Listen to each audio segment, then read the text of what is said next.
Hej, tu Sysia, witajcie na kanale Red My Lips Art w edukacyjnym odcinku dotyczącym kreski dla powiek opadających.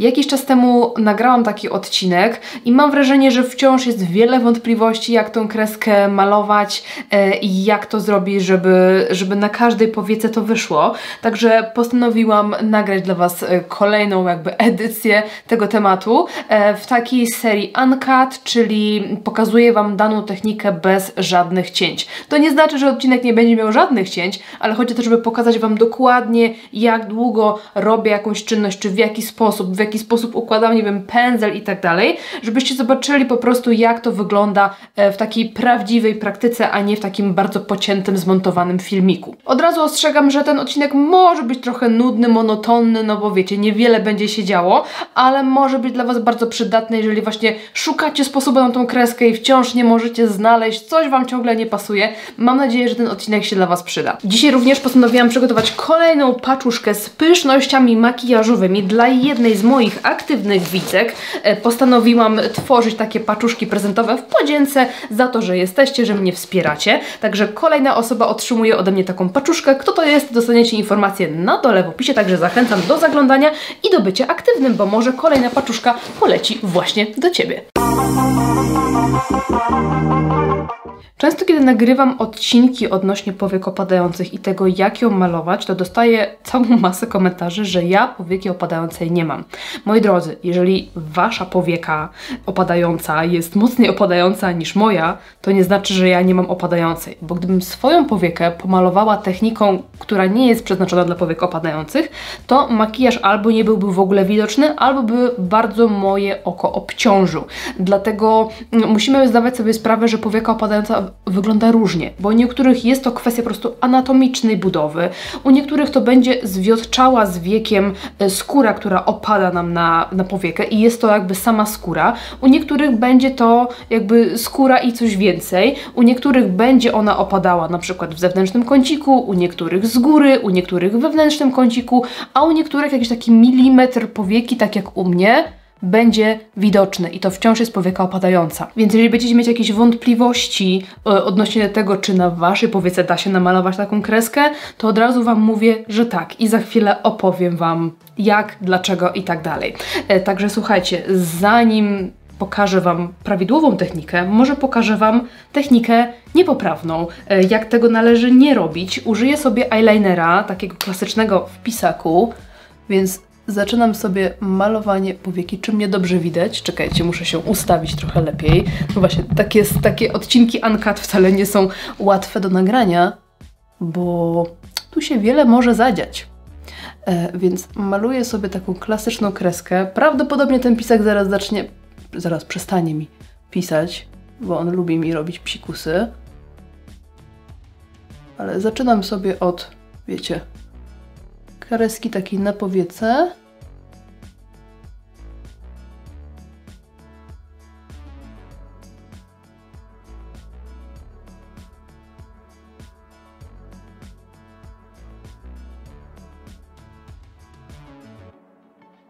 Pamiętamy o oddychaniu.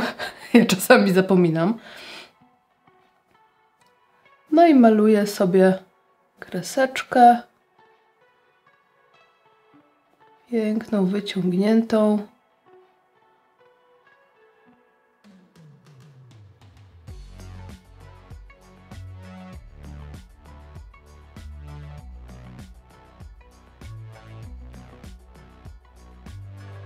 Ta mi wyszła nawet spoko.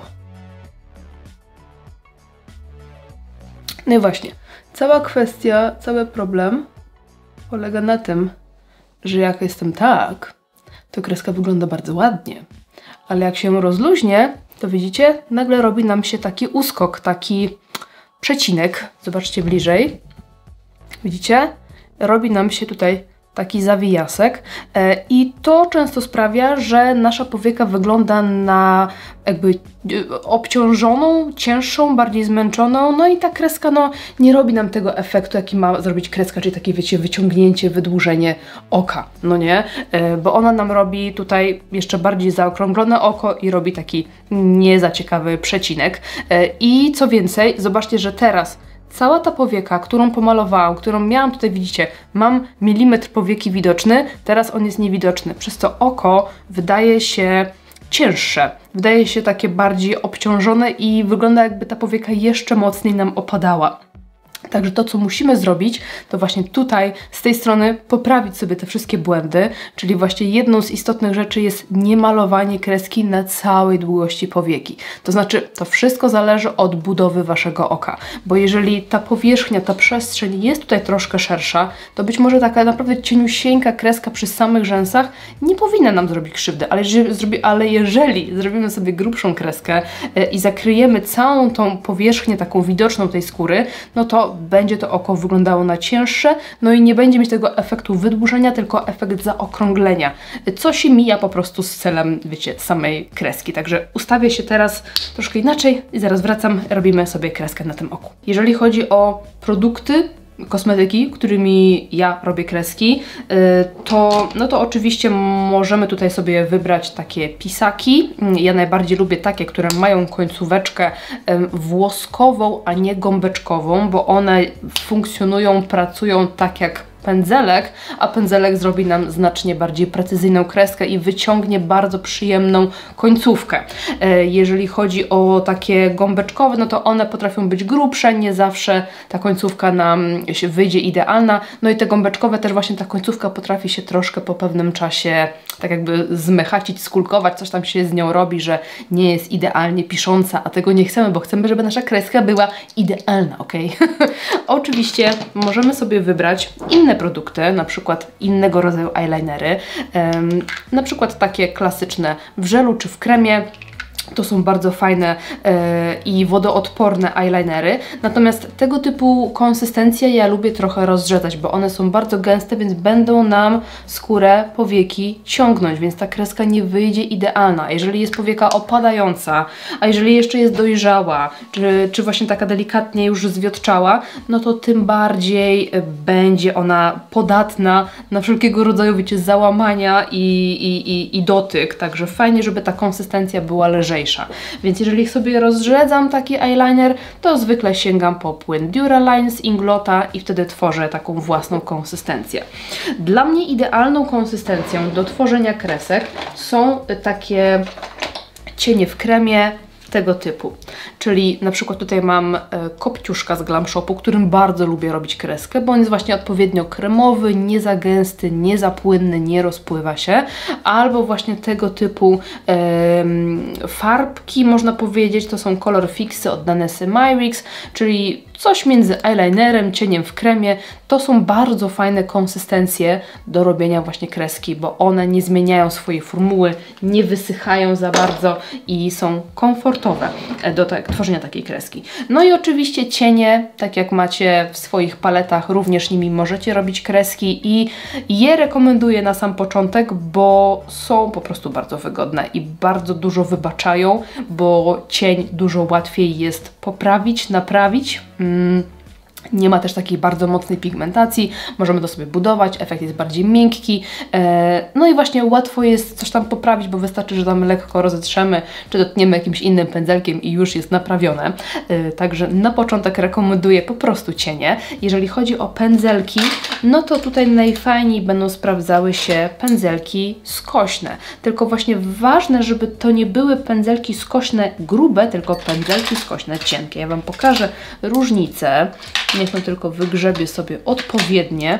Dobra, tutaj mamy pędzelki skośne, tylko niech się mi ładnie wyostrzy, grube, które widzicie w przekroju mają tak troszkę tego włosia, co sprawia, że one są fajne do zagęszczania linii rzęs, do malowania brwi, ale do takiej idealnej kreseczki już niekoniecznie. Natomiast tu jest trochę jeden już taki, wiecie co, zmechacony, bo jest trochę starszy, ale mam nadzieję, że będzie widać różnicę.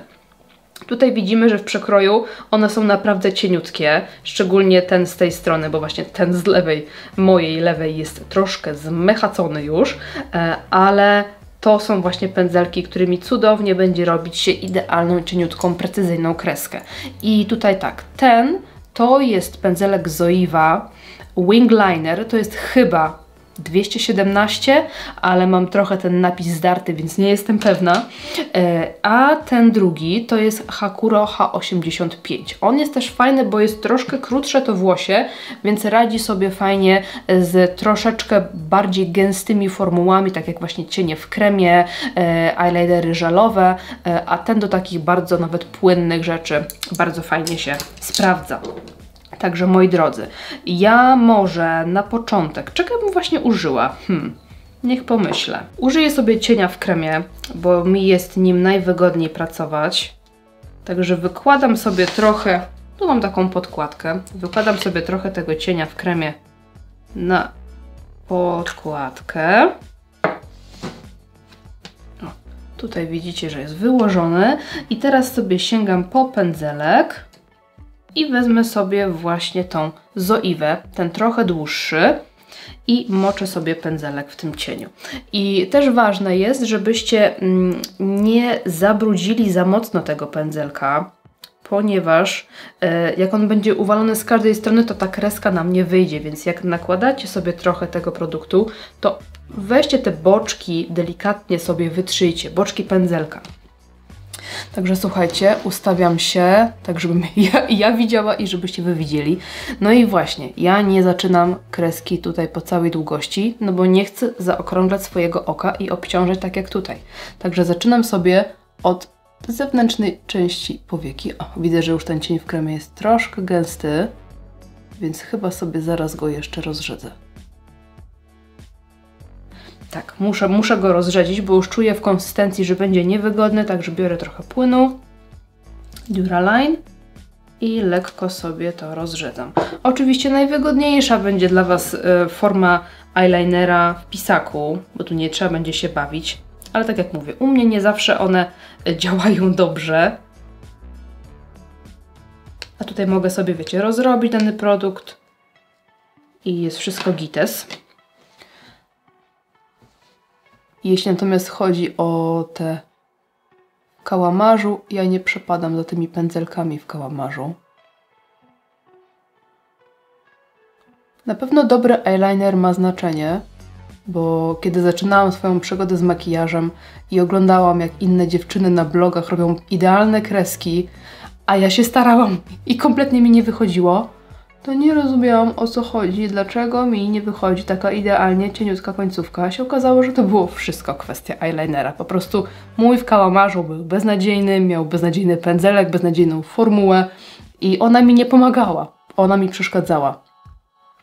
Także zaczynam sobie właśnie malować tą kreseczkę i tu widzicie sobie, wchodzę jeszcze między rzęsy, żeby mieć taką ładną tą końcóweczkę zagęszczoną i póki co, jak widzicie, unoszę delikatnie brwi, żeby tą powiekę sobie naciągnąć, ale jak będziemy już malować właściwą kreskę, no to fajnie by było, żeby ta powieka była rozluźniona, więc przechodzę teraz do namalowania już tego dzióbeczka naszego nieszczęsnego i bardzo ważna rzecz, właśnie, rozluźniamy powieki, rozluźniamy czoło, rozluźniamy brwi, nic tutaj nie unosimy, nie próbujemy naciągnąć i tak dalej, bo to nam zaburzy kształt. Tak jak tutaj mi się wydawało, prawda, że malujemy piękną, idealną kreskę i muszę ją poprawić, bo tu jest jakaś dziura. Wydawało nam się, że jest idealna kreska. Nagle jak opuściłam powiekę, to się okazało, że wcale tak nie jest, więc naprawiamy ten błąd i tutaj od razu rozluźniamy powiekę. I teraz zobaczcie, jeżeli macie powiekę inaczej. Cały sekret polega na tym, że nasz dzióbek, nasz trójkącik, naszą jaskółkę malujemy na powiece nieruchomej. Dlatego też nie ma znaczenia, czy macie powiekę tak opadającą jak ja, czy macie mocniej opadającą, czy macie stąd opadającą, czy stąd, czy macie, nie wiem, jeszcze troszeczkę mniej niż ja. Nie ma to znaczenia, bo cała ta jaskółka znajduje się na powiece nieruchomej, więc jeżeli ona opada tak, też jesteście w stanie na tej powiece namalować kreskę. Ja już Wam instruuję. Rozluźniam oko, rozluźniam powiekę, rozluźniam brew, rozluźniam czoło, wszystko rozluźniam, co się da i patrzę na wprost. Nie przekręcamy na razie głowy tak, żeby nam było wygodniej malować. Nie unoszę do góry, nie unoszę do dołu, tylko staram się tak mniej więcej na wprost. To też pomoże nam w malowaniu symetrycznych kresek. No na razie nie będą symetryczne, ale wiecie, w przyszłości. Także rozluźniam się i jeżeli macie taki skośny pędzelek, to możecie nawet zrobić po prostu taki stempelek, pstryk, nie? Ok? I teraz tak, jeżeli chodzi o to, w którym kierunku tą kreskę namalować, musicie sobie poćwiczyć po prostu, jak będzie pasować dla waszej powieki.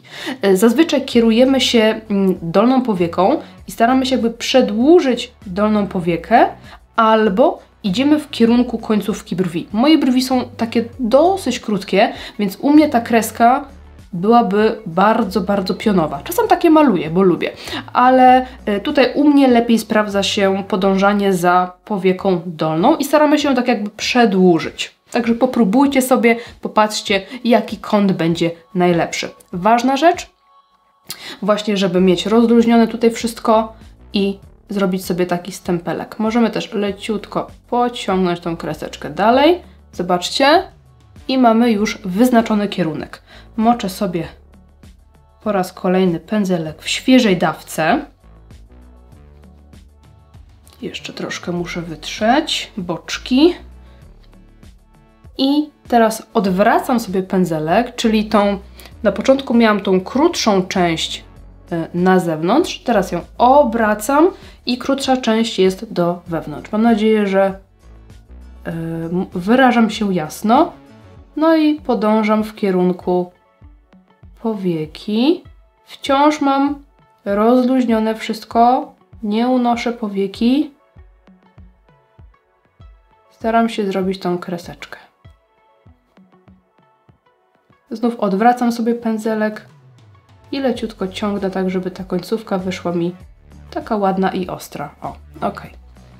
I teraz widzimy, że ta kreska tak naprawdę już jest i już wygląda dużo lepiej niż z tej strony. Wybaczcie, że patrzę w podgląd, ale muszę kontrolować wszystko, bo nie tnę tego odcinka za dużo, więc muszę widzieć po prostu, czy wszystko jest ok, czy wszystko dobrze widać. Tylko teraz problem jest taki, że jak zamknę oko, no to robi mi się tutaj taka dziura, no nie? I teraz cały sekret polega na tym, żeby po prostu wypełnić tą lukę. I w tym wypadku możemy już sobie delikatnie tą powiekę naciągnąć i delikatnie unieść brwi, żeby tą lukę sobie wypełnić. I właśnie tutaj często tworzy nam się ten taki efekt pioruna, czy jakiegoś tam skrzydełka, jak to się nazywa? O matko, Batman. Nietoperz. Skrzydełko nietoperza, bo właśnie tutaj będzie nam się ta powieka delikatnie załamywać. I jest to normalne. I to też wygląda fajnie. Jeżeli bardzo nie chcecie, możecie sobie też ten punkt delikatnie rozblendować i wblendować w wasze cieniowanie, żeby nie było widać takiego uskoku. No ale niestety tutaj mamy wybór. Albo robimy piękną kreskę, która zliftinguje naszą opadającą powiekę i w ogóle, że tą powiekę da się pomalować, da się zrobić kreskę na takiej powiece i mamy taki uskok, albo po prostu nie mamy kreski wcale. Albo taką smutną. No i zobaczcie, sobie tu delikatnie unoszę, wypełniam i tutaj to, jak sobie to wypełnicie, to już zależy od was. Możecie zrobić taką literkę odwrócone C, albo jakoś tak, wiecie, prosto, więc to już zależy od was. Zobaczcie, jakbym chciała na prosto, no to sobie zrobię w ten sposób. I tu jeszcze leciutko taki piorunek, widzicie? I taki piorun mi powstał delikatny. Albo możemy sobie właśnie zostawić tak w taką literkę C. I teraz, jak opuszczę powiekę, to zobaczcie, że ta kreska unosi mi oko, liftinguje mi powiekę w porównaniu do tej, która jest taka smutna i no właśnie taka przecinkowata, no nie? Ta od razu fajnie podnosi mi oko i zobaczcie, że oko wydaje się większe, bo też ta przestrzeń tutaj nie jest przyczerniona, a tutaj mamy takie obciążenie trochę tej powieki. Natomiast mówię, to wszystko zależy od tego, jaka jest budowa waszego oka, jak wam powieka opada, w jakim makijażu jest wam dobrze. U mnie to wygląda ciężko, a to wygląda lżej, no i mamy taki fajny efekt liftingu. I tak naprawdę to jest tyle. Ja sobie jeszcze mogę delikatnie dopracować tą kreseczkę, doprecyzować. Teraz chciałabym sobie delikatnie wyczyścić ten pędzelek, bo on jak już kilka minut pracuje danym kosmetykiem, no to może trochę podeschnąć. Jeżeli jest to cień w kremie czy eyeliner, to on może być już trochę suchawy i może być po prostu trudniej mi malować kreskę, bo będzie na nim dużo takiego zaschniętego produktu, więc wzięłam sobie trochę płynu micelarnego i po prostu sobie czyszczę w jakąś ściereczkę, ręczniczek, cokolwiek, tak żeby pozbyć się nadmiaru. No i teraz mogę sobie wrócić do mojej mieszaniny i jeszcze sobie wszystko czy mnie widać? doprecyzować. Tu sobie jeszcze delikatnie od dołu wyczyszczę. Taką może delikatnie grubszą zrobimy. No właśnie, czy chcecie grubą, czy cienką, to też nie ma znaczenia. Tu już możecie sobie kombinować jak chcecie. Wszystko zależy od koncepcji, waszych preferencji. Ta kreseczka może być naprawdę delikatna i cieniutka. Tutaj całym sekretem jest to, że ona jest na powiece nieruchomej. Zobaczcie. I nawet jak zrobię tak, że ona mi się też tak lekko załamuje, no to jest ten efekt lżejszy niż tu. No nie? No tutaj, no to co to w ogóle jest? To jest po prostu tragedia. No i moi drodzy, w ten oto sposób stworzyliśmy naszą kreskę i to wcale nie jest takie trudne. I wierzcie mi, że da się ją zrobić na każdej powiece, tylko musimy mieć świadomość, że ona nie wyjdzie identycznie jak u mnie, czy u jakiejś modelki z Instagrama, którą widzieliście, no bo mamy inną budowę tej powieki. No musimy po prostu to pokochać takim, jakie jest i po prostu znaleźć sposób na tą naszą powiekę. Także moi drodzy, mamy powiekę. Tak, mamy z tej strony powiekę, ale mamy też kreskę z tej strony, więc robię cięcie, czyszczę to i spróbujemy sobie zrobić symetryczną z drugiej strony, więc I'll be back. A może przy okazji Wam pokażę, w jaki sposób robię takie rzeczy. Biorę sobie płyn micelarny i wacik i ja sobie ten wacik zgniatam w taki rożek, taki trójkącik. Przez co mogę sobie dokładnie zmyć, o widzicie? Jednym pociągnięciem, bez rozmazywania. I teraz sobie biorę czystą część, żeby znowuż nie rozmazywać. No i jadę sobie tutaj wzdłuż powieki.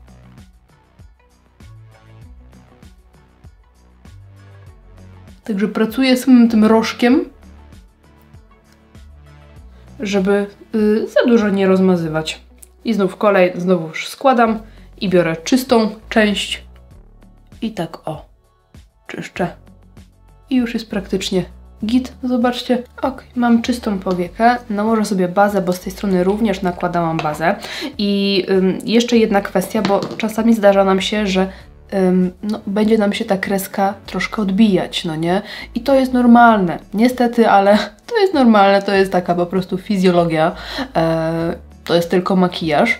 Widzicie, że tutaj może zobaczycie, że delikatnie, o, w tym miejscu zrobiło mi się takie odcięcie. Na pewno takie odbijanie ograniczy się, jeżeli nasza powieka będzie na przykład przypudrowana albo będzie pokryta jakimś delikatnym cieniem, nawet jakimś subtelnym beżowym, czy podkładem w pudrze, czymś, co nie będzie kremowe i mokre, tylko czymś, co będzie po prostu suche. I nawet jeżeli ta kreska jest właśnie zasychająca, tak jak właśnie tego typu pisaczki, no to już wtedy powinno być ok. Jeżeli jest to produkt kremowy, jakiś taki, wiecie, no właśnie, kremowy, no to jest szansa, że nam się delikatnie odbije. Ja sobie wezmę właśnie może jakąś paletkę i delikatnie sobie przypudruję z tej strony powiekę. Biorę po prostu beżowy cień i delikatnie ją pokryję. Tutaj szczególnym takim punktem trudnym właśnie jest ten moment, bo tutaj będzie mi się stykać jedna powieka z drugą.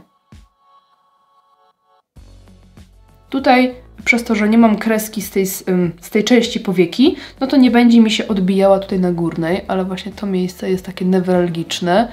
Ale powiem Wam, że to jest taki szczegół, no to się naprawdę się nic złego nie dzieje, jeżeli nam się coś tam delikatnie odbije. To jest tylko makijaż i też nie ma co wiecie, postrzegać tego jako coś, co musi być absolutnie nieskazitelne i idealne, a jest jakaś taka idea w naszych głowach, że to powinno być idealne. Nie jest i nie będzie, tyle Wam powiem.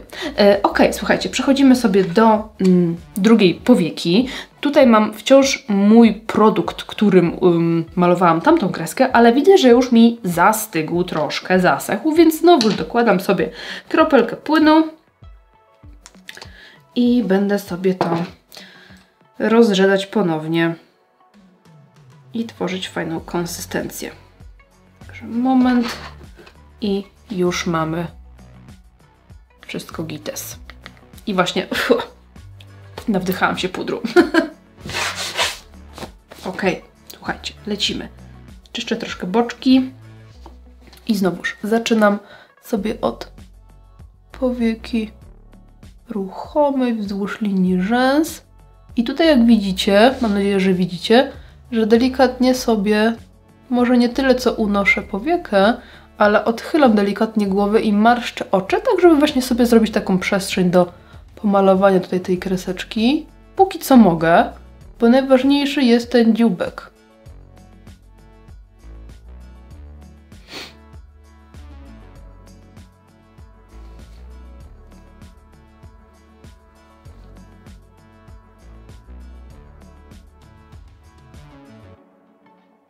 I troszkę między rzęsami. Wybaczcie, jak tak wypadam z kadru trochę, ale to jest naprawdę trudne nagrywać i robić idealną kreskę w niewygodnej dla mnie pozycji.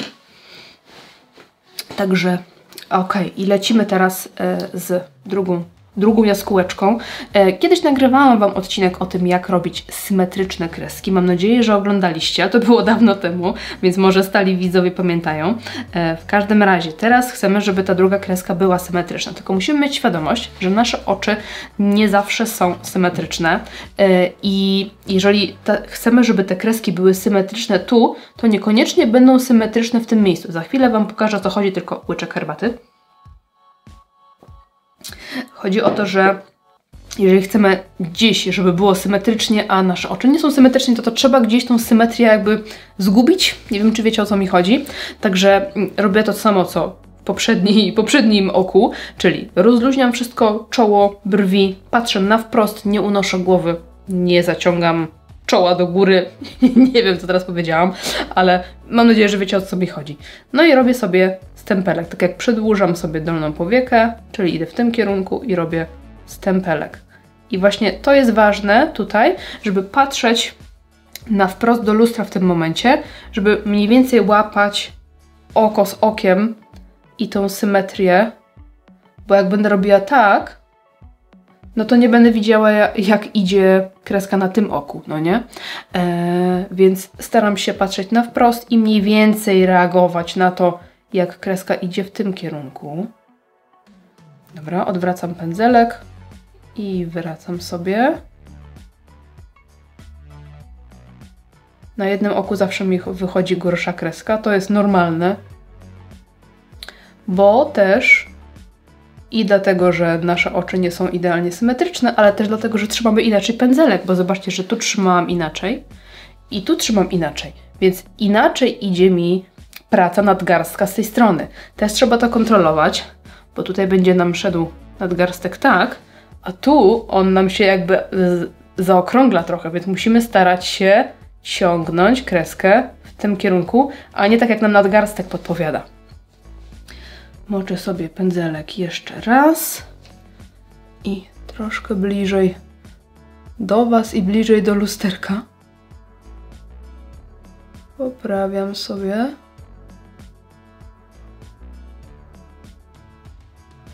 I teraz zobaczcie, że to załamanie u mnie tu jest troszkę innym miejscu, bo tu zobaczcie, że kawałek kreski tu namalowałam i tutaj czubeczek. A tu było tak, że praktycznie cały trójkąt był tu, a tu była tylko ta kreska wzdłuż linii rzęs. Więc widzimy, że one nie są idealnie symetryczne, te opadające powieki. I to jest normalne. I to jest ok. Nic z Wami nie jest nie tak. To ze światem coś jest nie tak. Że próbuje nam wmówić, że powinniśmy być idealni, symetryczni i tak dalej. No i zobaczcie, co robię. Łączę sobie te dwie bryły Tu sobie lekko pogrubię.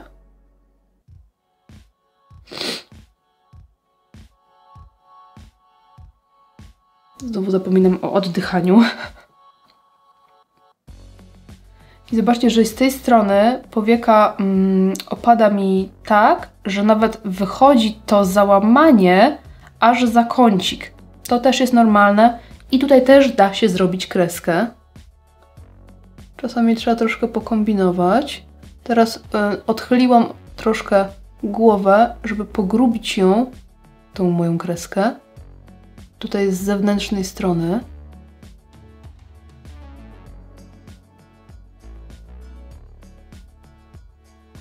Okej. I tak sobie kontroluję. Maluję i sprawdzam. O, i teraz jest ładna, taka równa linia.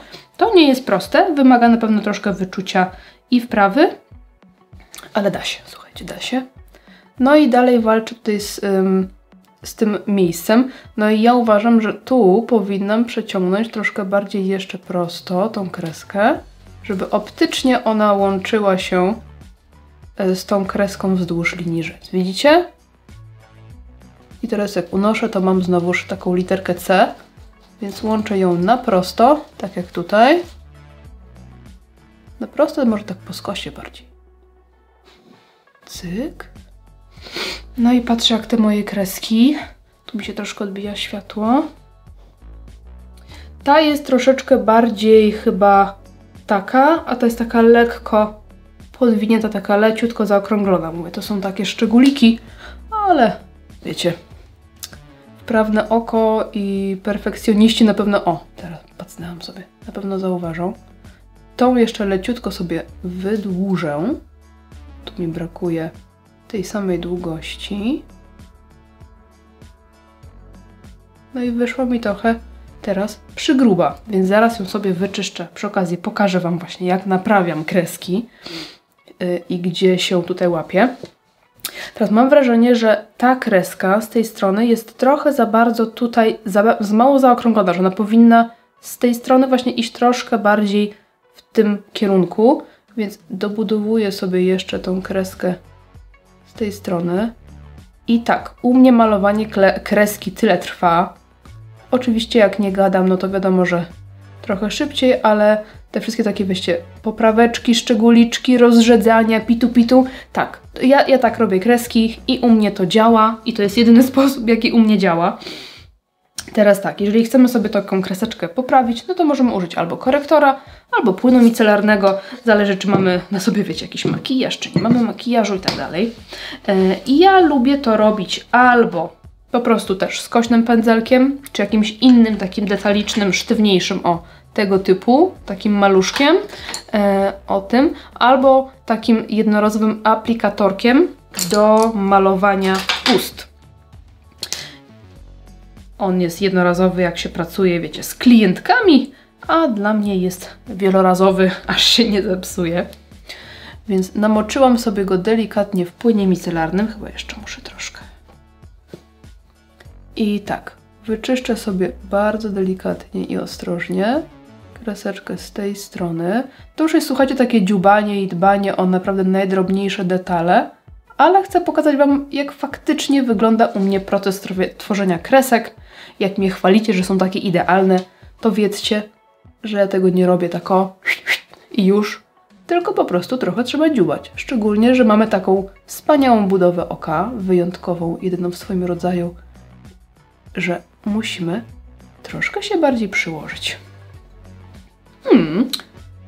Chyba Gites Manjongnes, ale ta jest jeszcze ciutkę krótsza, także jeszcze sobie dowalę, tylko wyczyszczę sobie pędzelek.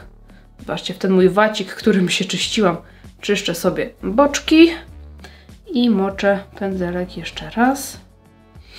Czasami nawet powiem Wam, że używam kilku różnych rodzajów produktów, że na przykład zaczynam sobie takim narzędziem, a potem sięgam po na przykład jakiś tam pędzelek, po eyeliner na przykład w pędzelku, albo odwrotnie, zaczynam od takiego, a potem przechodzę do cienia, do powiek i tak wiecie, no. A chyba Gites, co? chyba jest gites. Ładnie to wygląda. I jak teraz przymknę oczy, ciekawa jestem, czy będziecie widać, to zamknę i powiecie mi, bo ja sama nie widzę, ale chyba tak. Ta jest, wydaje mi się, że jest wyżej. I będzie tutaj miała trochę dłuższą tą przestrzeń. Mam nadzieję, że widać i że mnie wyostrza. Zobaczcie. Widzicie, że one nie są idealnie symetryczne. No, wydaje mi się, że to widać, że ta jest tutaj jakby dłuższa, bo musieliśmy zgubić to miejsce za opadania powieki i z każdej strony będzie to wyglądało inaczej, tak jak Wam mówiłam. Także zobaczcie sobie.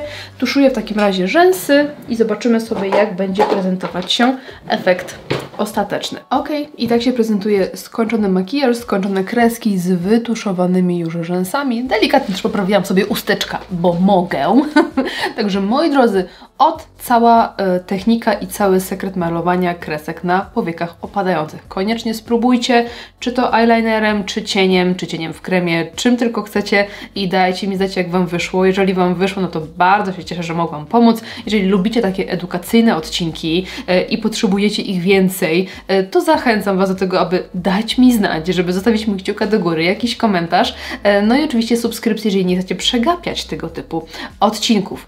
Ale jeżeli macie jakieś prośby odnośnie właśnie tego typu odcinków nieciętych, a z serii Uncut, może jakaś konkretna technika, jakiś problem makijażowy Was interesuje, no to dajcie mi znać, co chcielibyście zobaczyć w kolejnym odcinku. Ja bardzo dziękuję Wam za oglądanie. Widzimy się w następnym odcinku i w sekcji komentarzy. Trzymajcie się, do następnego. Pa, pa!